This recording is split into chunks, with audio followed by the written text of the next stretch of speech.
This is the Owls This Week on TSN 690.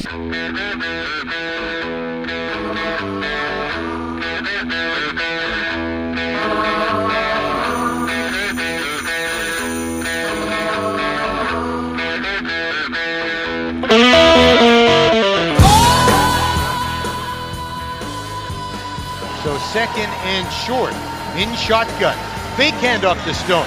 Red Black in the backfield, but Pipkin takes off, makes a move left and back to the right, and ducks to a first down, Alouettes. Now you see me, now you don't. Wow, I have no idea. And Henoc Muamba's on the sideline. Like, he can't believe what Antonio Pipkin just did. He deked an Ottawa Red Blacks right out of, oh my goodness.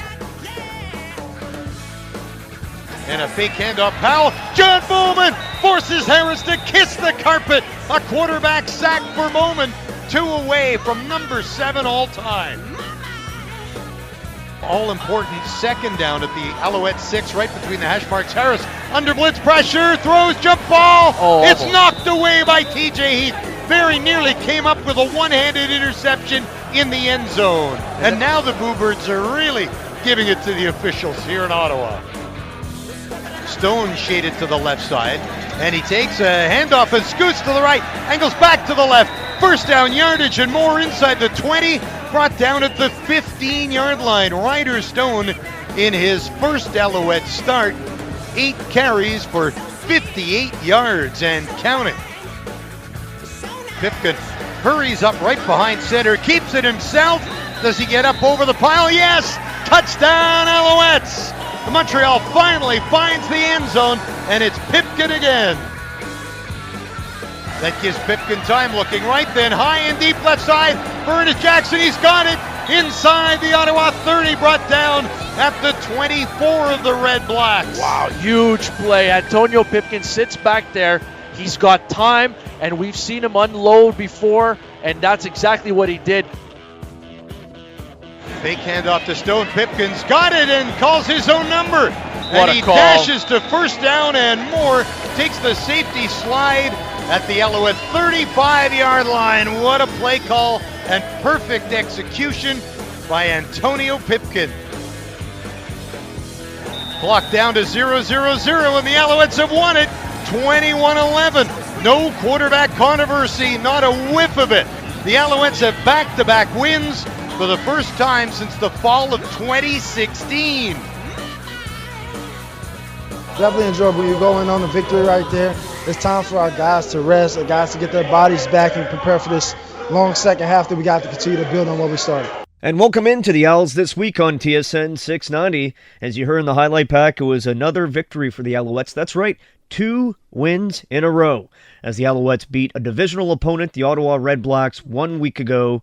Almost a week ago on Friday of last week. The final score 21-11, and the Alouettes are now just a couple games back from being in the playoff mix in the CFL's East Division. Welcome to the Owls This Week. We take you until 8 o'clock tonight, as we're getting ready for the Philadelphia Eagles and Atlanta Falcons, a game obviously I'm very much looking forward to. But I'm looking forward to this show as well. Mitch Gallo with you, alongside this evening, since Sean Campbell's on vacation, Mr. Jack of all trades, Joey Alfieri. Yo! What's up, Joey? Hey, always fun to be here, man. I love doing the show with you. All right, and I'm sure you loved being in Ottawa for that game last week, the victory for the Alouettes. Of course, you were on color commentating. Yeah. We heard that during the highlight package. And I'm just wondering, from your perspective, what were some of the things you'd outline as what the Alouettes did well? Because I know I was pretty impressed with the defense. I mean, defensively, it's just been night and day. And, after the Toronto game, you're like, well, okay, they played McLeod Bethel-Thompson. How are they going to respond to a number 1 quarterback like Trevor Harris, a legit number 1 guy?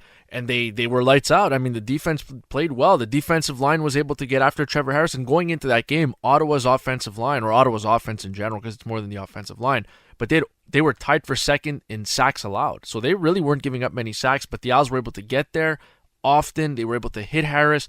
The secondary limited the damage. Henoc Muamba and the linebackers were able to close the gaps and fill in the spaces, even though Chris Aki didn't play. So I think from a defensive standpoint, Rich Stubler really coached them up this week, and it worked. Everything they did worked. And outside of 2 games against Calgary, Ottawa had been lighting up the league offensively, and the Owls really shut them down. Now, don't forget, Henoc Muamba will join us on the Owls this week a little bit later on in the show. Always love catching up with Mr. Muamba.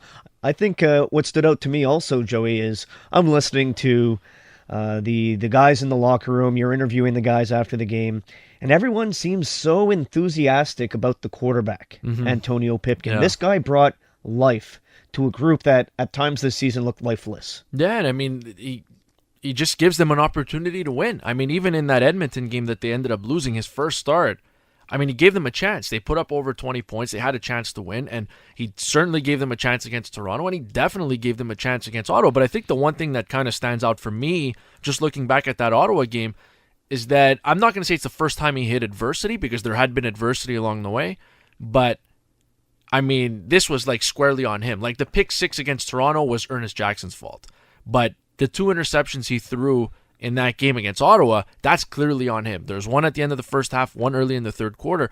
But the thing that's so impressive is he just turned 23, and he's able to shake those things off, come back, lead the Alouettes on a touchdown drive. They go up, and then they never look back. So, I mean, give the kid credit, because as talented as he is, we've seen the big arm, we've seen him move, we've seen him get outside the pocket, we've seen him throw on the run, but overcoming adversity, that's something else. Not getting down on yourself after huge mistakes, that's something else. So that's really credit to him, credit to the offensive coaching staff, because they've done a good job coaching him up as well. But Antonio Pipkin deserves a lot of credit, because he was able to shake off those interceptions, and that was really impressive. And like you said, just being in that locker room after the game, he seems to have given them a shot in the arm. Yeah, they believe in him. And I love what you said there, because with a young quarterback, there's 2 ways they can take throwing a pair of interceptions. You could take it that you dwell on it and you focus on it and it rattles you, or you could take it as if, all right, I threw an interception, that's in the past. Yeah. I'm looking forward to the next play. And it really feels like he takes from the latter and focuses on the next play. I'm also wondering, though, watching that game, if Antonio Pipkin at this time has enough help at the receiver position. I think that's actually a pretty good point. I like the group as a whole, because I think Cunningham is very good. Ernest Jackson has his moments. Darius Bowman clearly isn't the player he once was. I think they need a little help. I don't think they have a number one go-to wide receiver a la, S.J. Green last year or Deron Carter last year. You know what I mean? Like, they don't have those type of guys. Well, who's their deep threat right now, Joey? Because we saw at the beginning of the game. It's Ernest Jackson. I mean, that's what they've used, right? But that's not necessarily a skill set. He's not a speed guy that can burn and get open. Yeah. I mean, to me, it was supposed to be T.J. Graham. Yeah, that didn't work. But that didn't work. I mean, hey, he got open. Oh, yeah. Getting open wasn't the problem. He's got speed to burn. But holding on to the ball was a problem dating back to last year, and he struggled with it, obviously, the limited snaps he got this year. But you're right. I mean, they need that speedster. Trading away Chris Williams will do that to you. But I think right now you've got to make do with what you have, and I think you look at it, and I know you mentioned this on Melnick in the afternoon yesterday, but the first play of the game, they go a deep shot to Darius Bowman, and it looks like that's what they're going to go with. They're going to go to the tall wide receivers. That's what they're going to take their shots with right now. It's Jackson, it's Bowman, and obviously you'll sprinkle in some Cunningham because him and Pipkin seem to have some nice chemistry going. But they don't have the speed guy. They just don't have that. Well, it's funny too, because, and maybe it's more unfortunate than funny, but it just always felt like when Jim Popp was the general manager of the Alouettes, he was always that was his strength. Like if he could find players at a position, that position was wide receiver. Yeah, but I mean, they went through some lean years too. Like once Jermaine Copeland left in the mid-2000s to go to Calgary, they had a hard time finding. I mean, they always had Ben Cahoon, of course, but they had a hard time finding a receiver. And I think finding good receivers, good American receivers, isn't the hardest thing in the world. That's kind of what I'm hinting at here. That's a good point. But at the same time, I think finding number one guys that can step in and be the go-to guy on every play where like, hey, okay, it's second and long, second and medium, I'm going to player X, that's harder to find. But yeah, I mean, it shouldn't be that hard to find a speedster, but I mean, here we are. I look at, and maybe there was some lean years. I'll focus on the Trestman era, and it's like, there's Kerry Watkins, and there's Jamel Richardson, and there's S.J. Green. But even before, in fairness, even before that, I mean, it was they had 4,000 or 5,000 yard guys in 04. Like they had Jermaine Copeland, Ben Cahoon, Sylvain Girard almost had 1,000 yards. Kwame Cavill had 1,000 yards.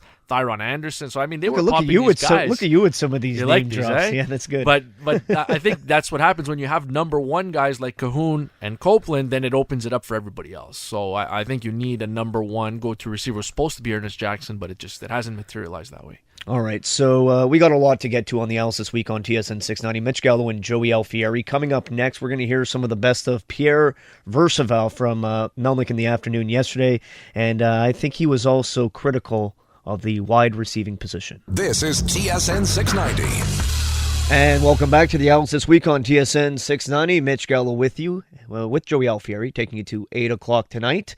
Right now, we are going to listen in to a conversation during Melnick in the afternoon with Hall of Famer in the CFL, Pierre Vercheval, who tackled many issues and positives with the Alouettes. And it was about validating the good game against Toronto, and we were saying, okay, what if they come back to the bad Alouettes and they lose that game?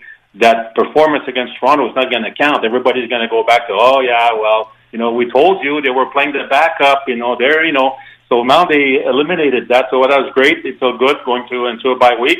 And what's nice right now is that Pipkin is bringing some hope. You talk about the quarterback position. One of the things that we always talk about quarterback, it's got to bring hope.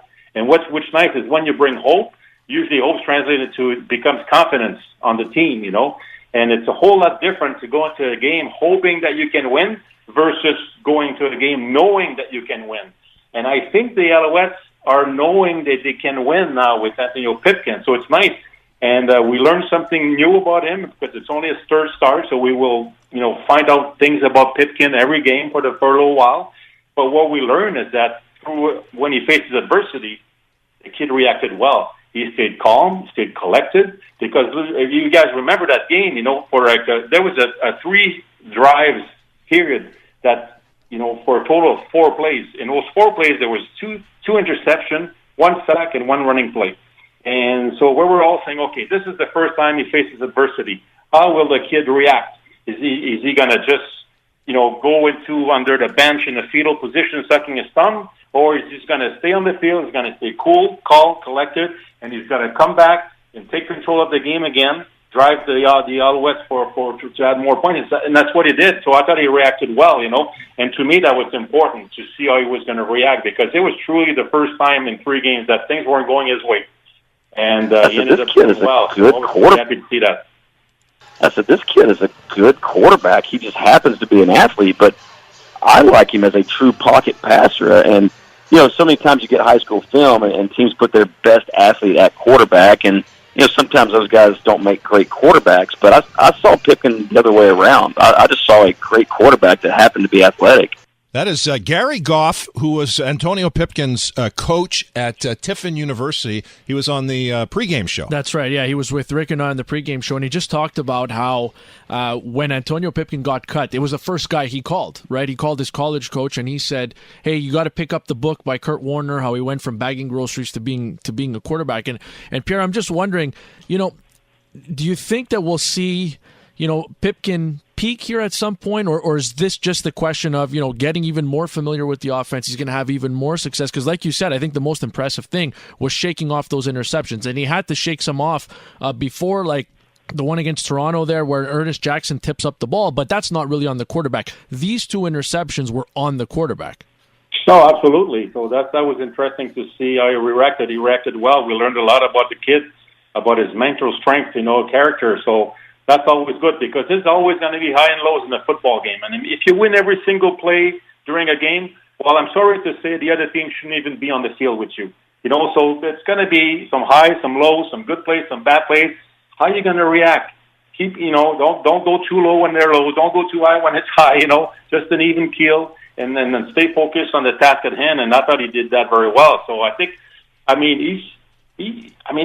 don't know how much more we can ask. He's playing very well. I'm assuming he can only get better. The only thing is now the people are going to start figuring him out. They're going to see things on tape.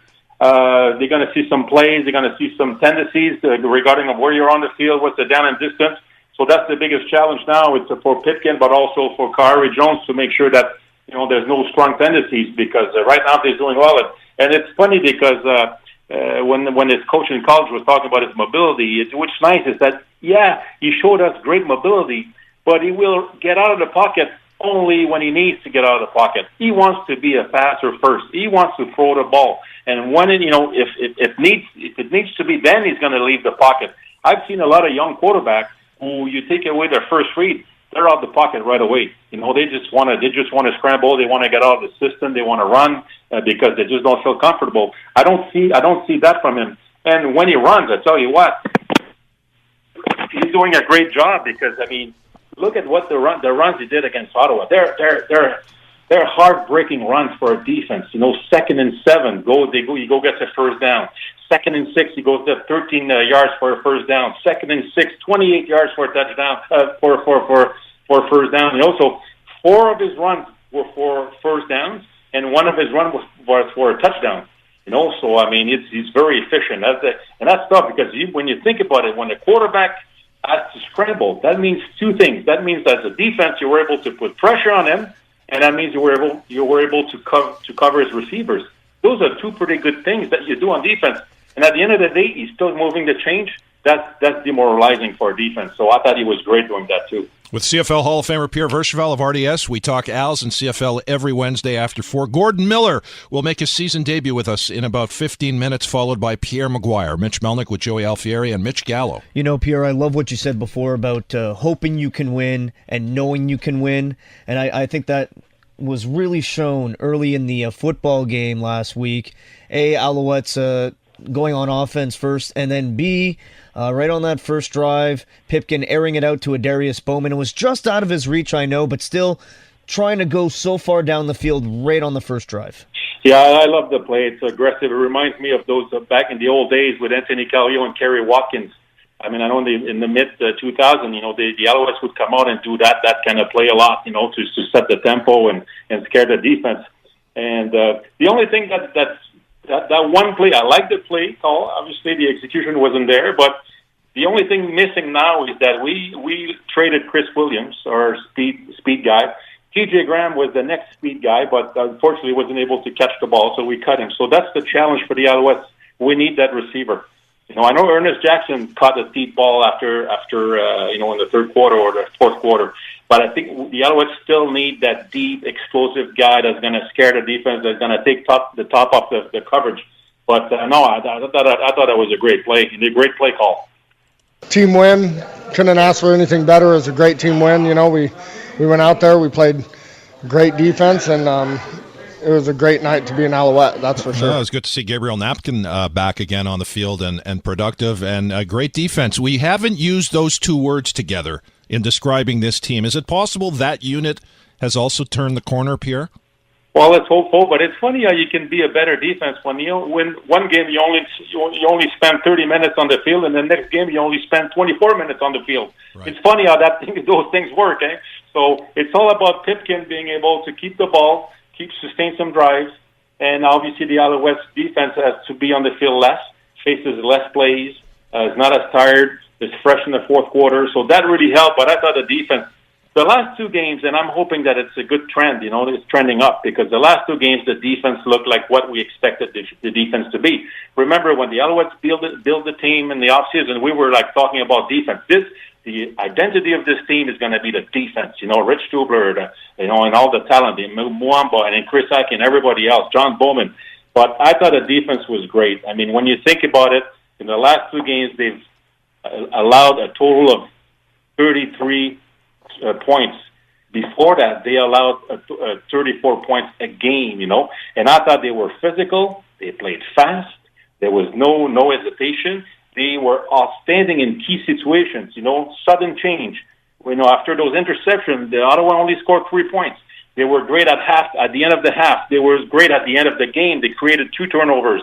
They were great on the money down, on 2nd down. They were great in the red zone. The last 2 games, the other team has gone 6 times into the red zone. They've only scored 1 touchdown.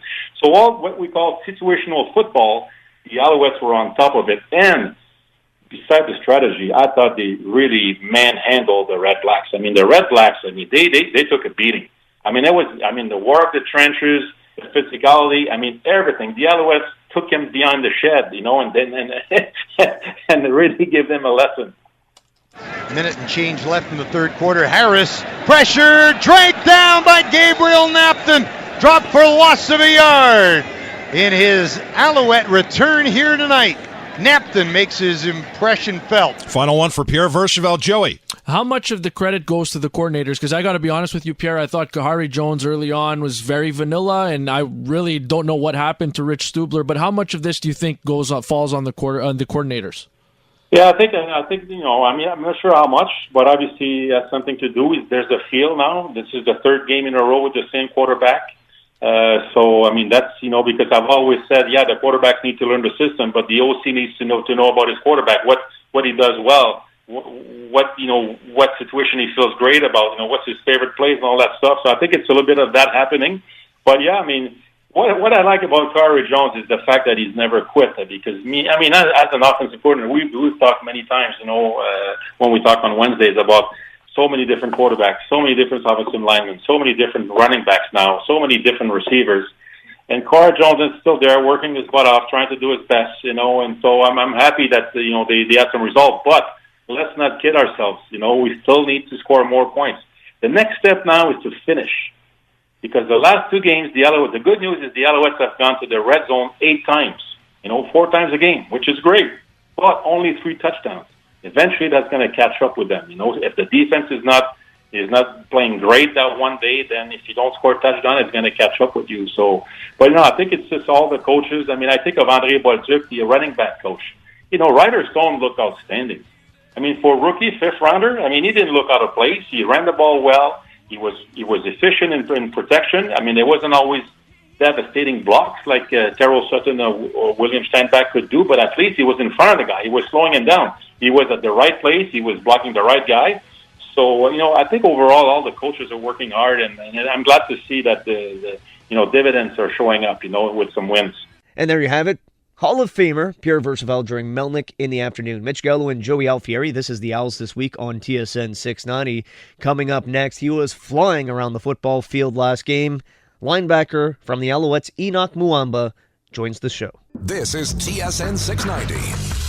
And welcome back to the Owls This Week on TSN 690. Mitch Gallo with you as we're leading up to 8 o'clock tonight, having kickoff between Philadelphia and Atlanta in the first game of the regular season in the NFL. Really looking forward to that, but excited about this because our next guest, he's a member of the Alouettes, who were victorious 21-11 on Friday night. He's a former first overall pick in the CFL draft, as a former CFL All-Star, and was flying around the field, making 4 tackles last week against Ottawa. His name's Henoc Muamba. Henoc, welcome back to the Owls This Week. Thanks for doing this. Thank you so much for having me, Mitch. So tell me how you spending your bye week? Man, I just actually got out the gym with my wife. So got an opportunity to get in the weight room. She was working out as well, but you know, trying to get some family time. I have a little girl, so we're trying to spend as much time as possible with the family. And my family and I are actually in the process of moving, so there's lots going on. But just the main thing is really spending time with family. Oh, so that sounds like some good couples bonding to go to the gym together, right? Absolutely. My wife's very dedicated, so she motivates me as well. Oh, that's awesome. What's the move like for you? That's never fun in the middle of a season, I'm sure. No, but again, you know, my wife has been, you know, a rock star, you know, throughout this whole process, and having to, you know, play in Montreal and moving in Toronto, and she's been coming back and forth, her and my daughter. So she's really been handling a lot of the brunt of everything. So like I said, she's a rock star, but I knew that I'd have a week off at this time. So being back home and helping out with everything, and you know, moving some stuff in the new house has been the main thing. So it's been okay, man. It's been okay considering, you know, everything that's going on. But you know, just enjoying the moment and trying to take it one day at a time. Well, that's awesome. I hope it goes smooth for you. And talking about going smooth, 21-11 victory over Ottawa on Friday night last week. How did it feel getting that big road game win against a divisional opponent? Oh, felt awesome. Ottawa's a really good team, and Coach Stu often tells us, and I believe I agree with it as well.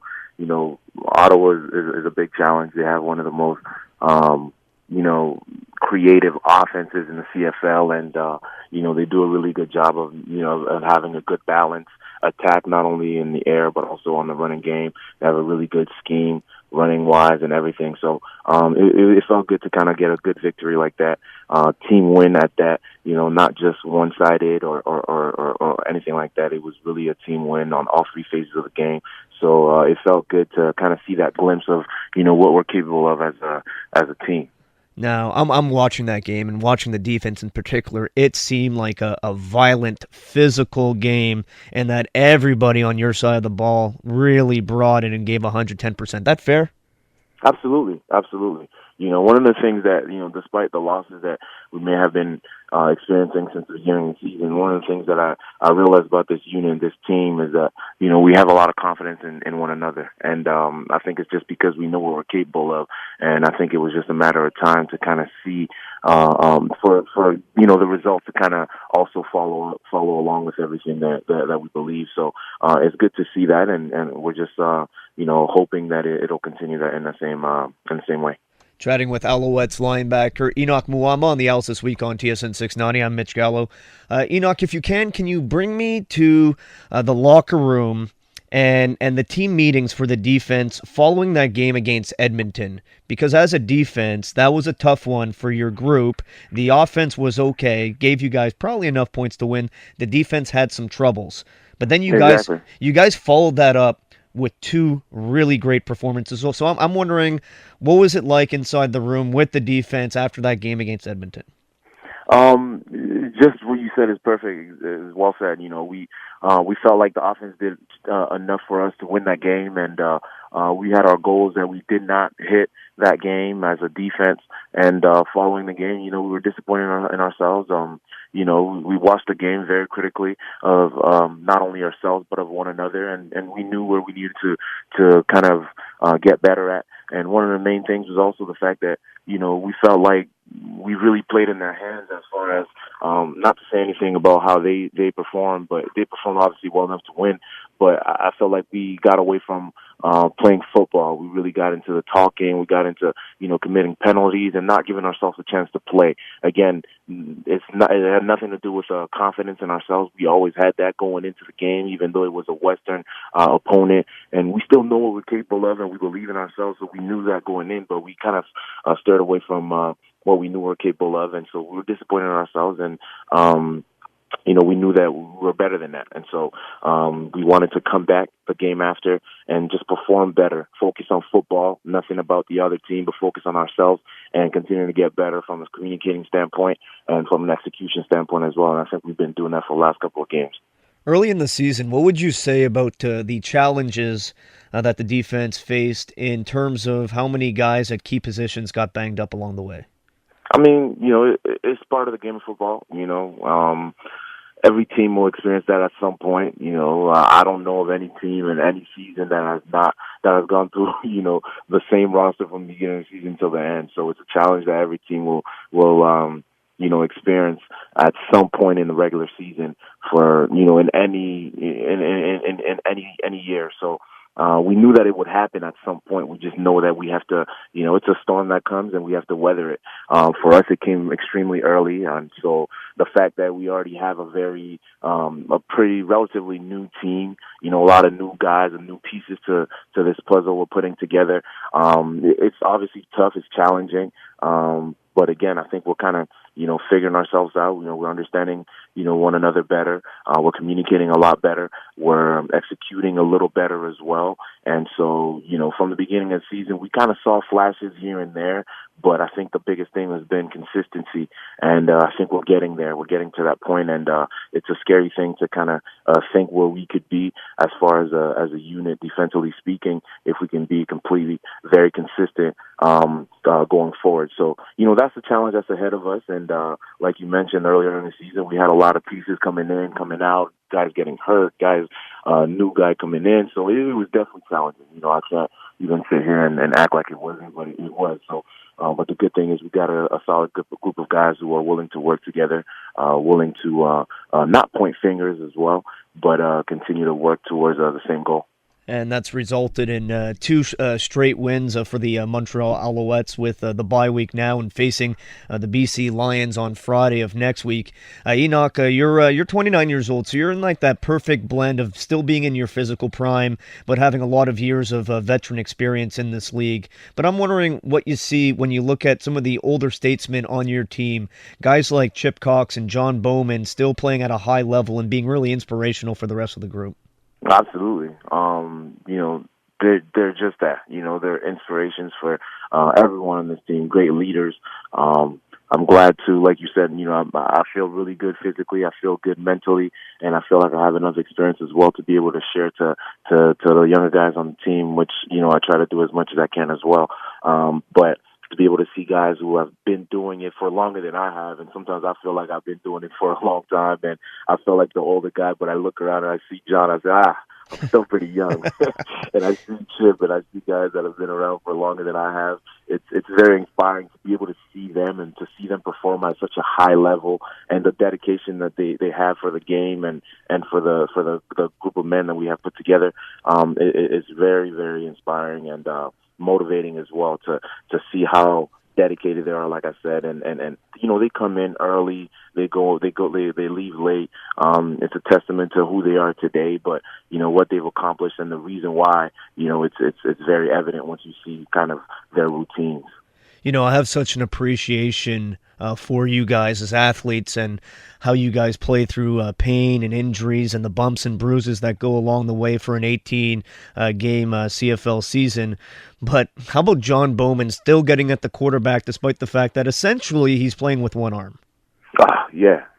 John Bowman's a guy, man, I've always admired from afar. I've had an opportunity in the past when my first team was the Alouettes to kind of get to know him a little bit, and it was fairly quick. But this year has been, an eye-opener. I got to know him from at a deeper level.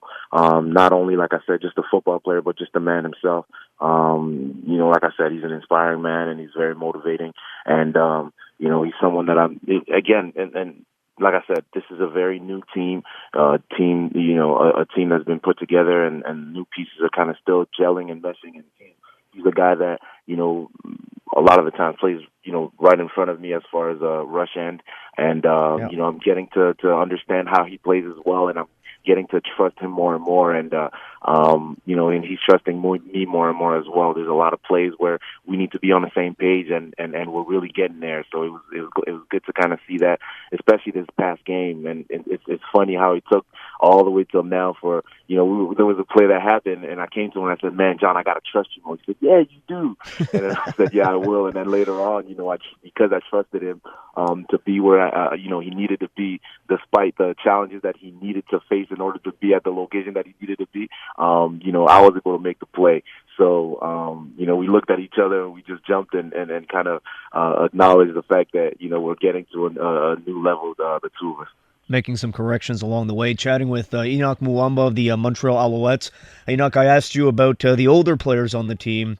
How about the younger guys on the team in particular? And I know the quarterback always gets so much attention, but it seems like the enthusiasm of Antonio Pipkin has really sparked something the last 3 games with the Alouettes. Man, Pip is a champion, man. This guy, his work ethic is comparable to none. Really, he's a guy that I was a big fan of since training camp. And he's had to face a lot of challenges. Obviously, being released with the team, with the circumstances the way they were at the time, and for him to be still dedicated and to still work, because when he came back, you can see he never lost a step. And so he was focused, and he's a guy that, I pride myself on kind of being early in the facility. And you see a few guys who, speaking of younger guys, a guy like Chris Aki is another young guy who's finding himself and coming into his own as well. And he's there early as well. I see a lot of older guys that are there, but the younger guys specifically, Pip is one of those guys that comes in early. And a lot of times I try to, stay as long as I can, and I try to help out a lot of the younger guys as possible. And when I'm leaving, I see Pip sometimes just in a film room and watching film, and you acknowledge that, you see that, you notice that. And so it's, a testament to who he is, and you can see the result on the field. He's very calm, very poised, and glad to see that, and I'm glad to see that he's experiencing the success that he is, and I'm just hoping for the best for him. I'm completely supporting him. It's funny because you've been around the block a couple times, obviously, by this point in your career, and you mentioned how Pipkin was released at training camp and has come back and has been such a great story. But just in general, the life of a football player, how differently things can be from yesterday to tomorrow. It's extremely difficult. There's a lot of questions in place, and there's not a lot of stability. That's just the football world. But we all chose this thing, and it was never forced on us. So it's just understanding the nature of the game, the business of the game, and you got to be extremely mentally tough. And that's one of the things that I'm grateful for this game. I think there's a lot of benefits to it. As much as hard as it might be, there's a lot of benefits that you can gain from just going through a whole career, however long it might be. There's a lot of benefits that you can gain from it. So mental toughness is definitely one of them. And, the ebbs and flows and ups and downs of a career, a season, however long it might last, is very beneficial. So I'm excited to be able to share not only my experiences with the younger guys, but just to stand there and continue to be positive as much as I can. And that's what I try to do anytime that I can for anyone on the team. I really appreciate you taking the time. So before I let you get to, I guess, maybe your shake and then start moving some boxes around, can you tell me when you guys start to prepare for BC and what you're expecting and how much energy we can see on the field next Friday at home? Yeah, absolutely. I think, bye weeks are extremely important, not only just in football, but in life in general. Whatever work you focus on, it's extremely important to kind of take some time away and step back and kind of recharge. And that's what the importance of bye weeks are about. So we're doing that right now. And, in a few days, everybody will be coming back to Montreal if they left the city. And, get back to focusing on what matters and pick off exactly where we left off. So we're all excited for the trajectory that, the team is going on right now. And, like I said earlier, I think the confidence has always been there. We're just excited that the result is about to show. And, we're playing with a lot of energy. We're playing with a lot of enthusiasm, I think, is one of the things that we also corrected from the beginning of the season as the season's been progressing. So we're excited. And again, the biggest thing, though, as much as we're playing, as much as we're growing, there's a lot of ancillary benefits that we can gain from this season and take into our lives, so that we can become better people, better men, better brothers, better husbands, and better human beings as a whole. Thanks so much for taking the time during your bye week. Good luck with the move, and looking forward to watching on Friday. All right, thanks a lot, Mitch. There he is, Henoc Muamba of the Montreal Alouettes. Coming up next on the Owls this week on TSN 690, Joey Alfieri and I tackle 3 downs. This is TSN 690.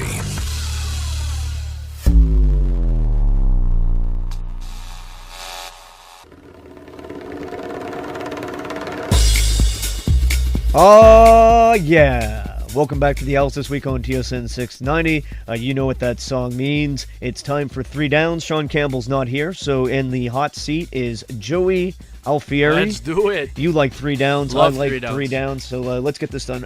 Who's starting here? Who's going first? Whoever you want. You're the man in charge. You decide. All right, I'll start. Okay. And I'm going to start with how impressed I've been by the adjustments made by the coaching staff, both on offense and on defense, and how there seems to be with the coaching staff a difference in the confidence levels. And I mentioned this with Pierre Vercheval. We heard that before. The fact that they decide to receive to start the game, something we did not see, I don't think at all at the beginning of the season, and 2, to go downfield right off the bat. I think those were 2 great messages sent to the team that, hey, you know what?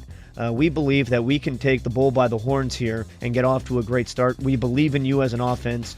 We believe in you as a defense. And it just seems like the confidence levels from Mike Sherman down have really changed from game 1. It's amazing, because people forget that Kahari Jones, he's been around a while, but he's a young coordinator, like relatively young. So there's going to be a learning curve there too, and it's amazing what having a quarterback who can play can do to an offense, and what it can do for a coaching staff too. Good point. Oh, there's no question about that. And Antonio Pipkin has brought life to the entire offense. Definitely, everybody looks better. What do you got? I'm gonna look and single out John Bowman, because I think that everybody just kind of sees him as old, reliable, but the couple of games he's been back, man, like he really is just, that motor doesn't stop, and he's done it, and he's one bicep.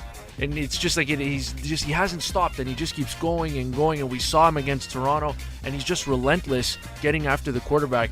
So I want to give John Bowman a shout out, because I think that he's really done a number for the defense. I think he's been vital for that defensive line. So I wanted to tip my cap to John Bowman, who's played really, really well since coming back. And he was supposed to be out a longer period of time, comes back sooner, clearly playing banged up, but he still hasn't stopped, and that motor just keeps running and running and running.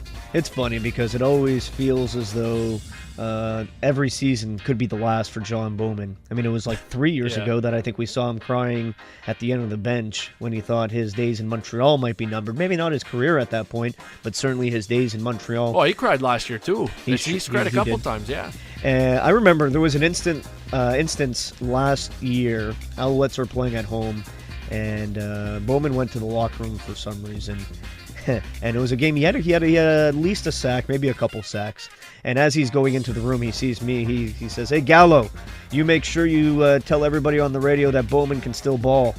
And he just kept running that into sounds me. like it, yeah. So I think he feels pretty good about where he's at right now, playing basically with one arm and still being able to cause havoc for the quarterback. Absolutely, yeah, he's been great. With third down, Joe, I'm going to go off the board a little bit here and give credit to somebody that people might not know all that much about.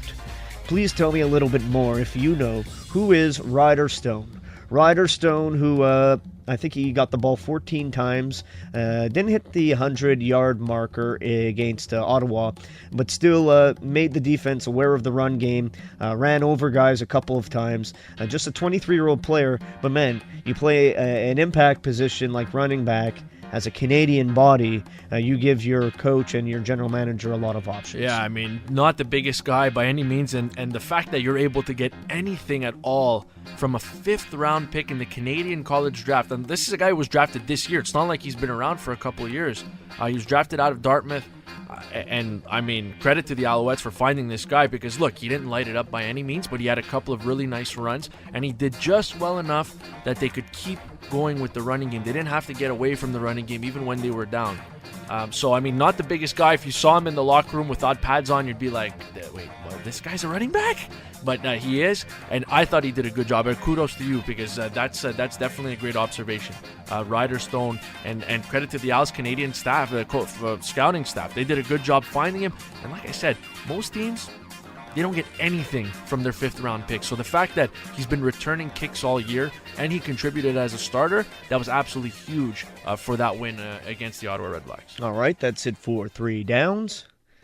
And Joey, just wrapping up here. First of all, since we spoke about Ryder Stone, any idea where we stand with Ty Sutton? I guess, I mean, we'll see coming out of the bye, right? I mean, you've got Sutton, you've got Stanback, who could possibly come back. But I think one thing's for sure, we've seen it all year, is that Ryder Stone has a spot in this game day lineup. Whether it's returning kicks or coming out of the backfield, like, he's going to keep playing no matter who's dressed or who's not dressed. So, I mean, we'll see, I guess, with Tyrell Sutton and William Stanback. The Owls are obviously better when those two players play.